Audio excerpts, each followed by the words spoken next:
في ناس يا جماعة عندها قدرة إن مثلا يتصل بيك مرة أنت ما ردتش، يتصل بيك 40 مرة. يعني أنت غبت عن الموبايل مثلا ساعة، ترجع تلاقي 40 مسد كول. وطبعا ده بيبوظ العلاقات، والناس ده شخص منفر، والناس بتبقى بتتهرب منه.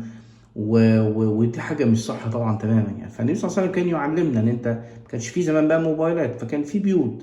فلو راح خبط على الباب ثلاثا فأذن له تمام، فإن لم يؤذن له فليرجع، هكذا الحديث. يبقى إذا استأذن أحدكم ثلاثا فيؤذن له، فإن لم يؤذن له فليرجع. ونفس الكلام برضو أنت يكفيك إنك تكلمه مرة، رنة التانية التالتة خلاص مفيش، اقفل خلاص. يعني ما هو أكيد هيبص على الموبايل وهيكلمك وقت ما. لو ما كلمش ممكن تحاول تاني كمان 3 4 ساعات، أكيد كان مشغول أو حاجة لو أنت عايزه على حاجة مهمة، أو تبعته طبعا مسج على الواتساب أو الكلام ده كله.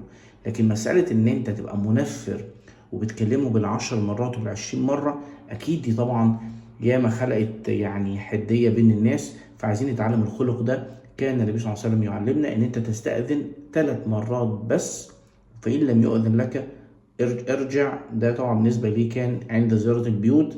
فخلينا برضو نستعمل الخلق ده عند برضو التواصل من خلال التليفون يعني.